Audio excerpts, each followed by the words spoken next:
Hai, Assalamualaikum. Perkenalkan, kami dari OART Team.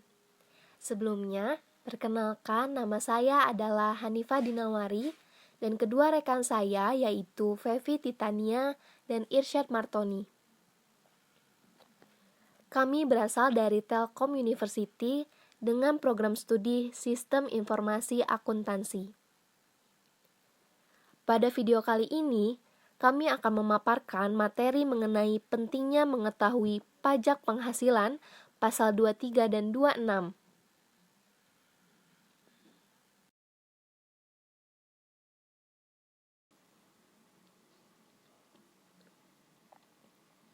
Sebelum itu, kita harus memahami apa itu pajak.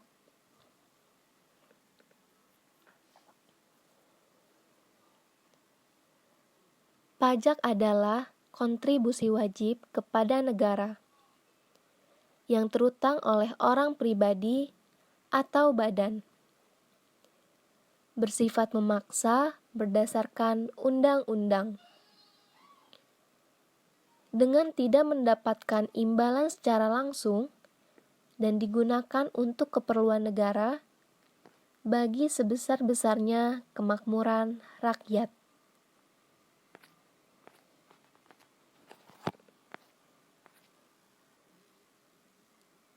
Jenis pajak. Terdapat dua jenis pajak, yaitu pajak pusat dan pajak daerah.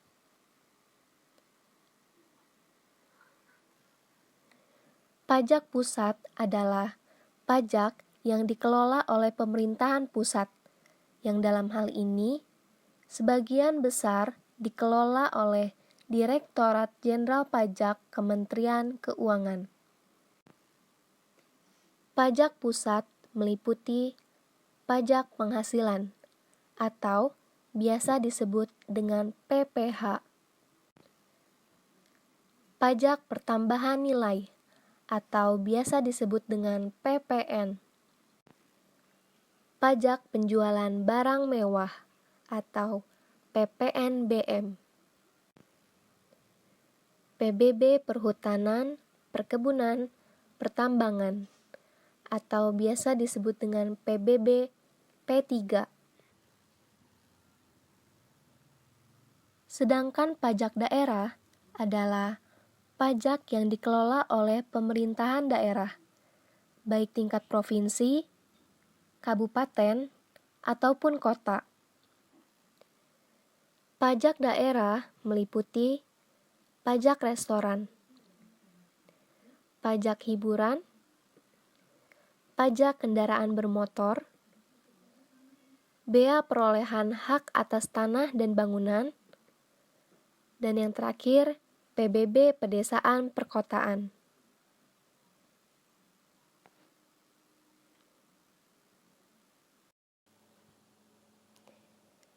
Pada pajak pusat, terdapat pajak penghasilan pasal 23 dan 26. Apa itu PPh pasal 23 dan 26? PPh pasal 23 dan 26 adalah PPh yang dibayarkan atas penghasilan dengan nama dan dalam bentuk apapun yang dibayarkan, disediakan, untuk dibayarkan atau telah jatuh tempo pembayarannya oleh pemotong PPh pasal 23 kepada wajib pajak dalam negeri atau bentuk usaha tetap.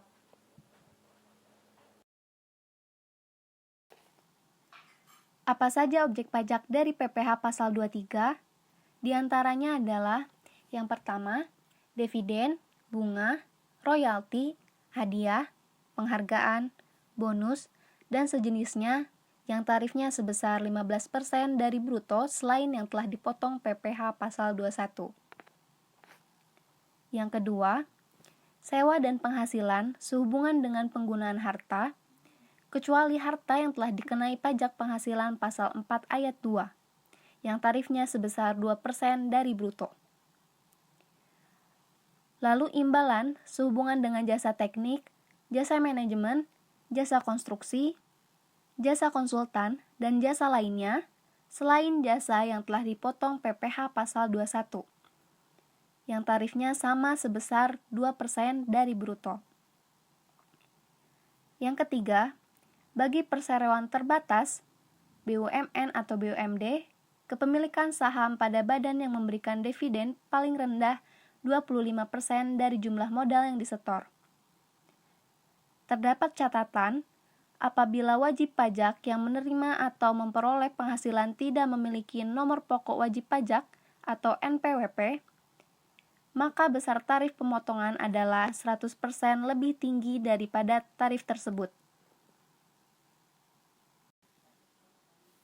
Sedangkan objek pajak dari PPh pasal 26 diantaranya adalah yang pertama, dividen, yang kedua, bunga, termasuk premium, diskonto, insentif yang terkait dengan jaminan pembayaran pinjaman. Yang ketiga, royalti, sewa, dan pendapatan lain yang terkait dengan penggunaan aset. Dan yang keempat, insentif yang berkaitan dengan jasa, pekerjaan, dan kegiatan. Kelima, hadiah dan penghargaan. Yang keenam, pensiun dan pembayaran berkala. Yang ketujuh, premi swab dan transaksi lindung lainnya. Dan yang kedelapan, perolehan keuntungan dari penghapusan utang. Tarif dari kedelapan objek pajak tadi adalah 20% atas jumlah bruto dari objek pajak tersebut. Dan terdapat dua objek pajak lainnya, yaitu yang pertama pendapatan dan penjualan aset di Indonesia. Yang kedua, premi asuransi yang dibayarkan langsung melalui pialang kepada perusahaan asuransi luar negeri yang tarifnya sebesar 20% atas laba bersih dari objek pajak. Pemotong pajak. Pemotong pajak penghasilan PPh pasal 23. Yang pertama, badan pemerintah, subjek pajak dalam negeri, penyelenggaraan kegiatan, bentuk usaha tetap, atau perwakilan perusahaan luar negeri lainnya. Yang kedua, wajib pajak orang pribadi dalam negeri yang ditunjuk sebagai pemotong PPh 23, yaitu akuntan, arsitek, dokter, notaris, pejabat pembuat akte tanah, kecuali camat, lalu pengacara, dan konsultan yang melakukan pekerjaan bebas. Selanjutnya, orang pribadi yang menjalankan usaha yang menyelenggarakan pembukuan. Pemotongan PPh pasal 23 tidak dilakukan atas penghasilan yang dibayar atau terutang kepada bank. Yang kedua, sewa yang dibayarkan atau terutang sehubungan dengan sewa guna usaha dengan hak opsi. Yang ketiga, dividen yang bukan objek PPh dan dividen yang diterima oleh orang pribadi. Yang keempat, bagian laba yang bukan objek PPh.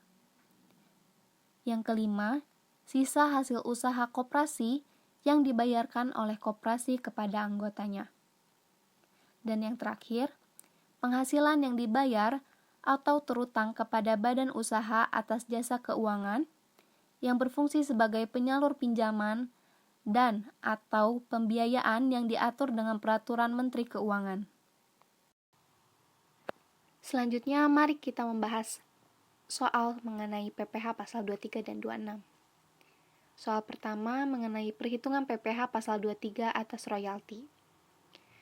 Pada 2 Agustus 2014, PT Mawar membayar royalti kepada Tuan Zainuddin sebagai penulis buku sebesar 100 juta rupiah. Tuan Zainuddin telah mempunyai NPWP. Seperti yang sudah dijelaskan, pajak penghasilan pasal 23 atas royalti, tarifnya adalah 15%. Sehubung wajib pajak di sini telah memiliki NPWP, maka langsung saja dikalikan 15% dikali 100 juta rupiah. Hasilnya adalah 15 juta rupiah. Sekian pemaparan dari kelompok kami. Semoga setelah memahami lebih dalam lagi mengenai pajak dan PPh pasal 23 dan 26 tadi akan meningkatkan kesadaran wajib pajak untuk membayar pajak. Karena orang bijak, taat pajak. Wassalamualaikum warahmatullahi wabarakatuh.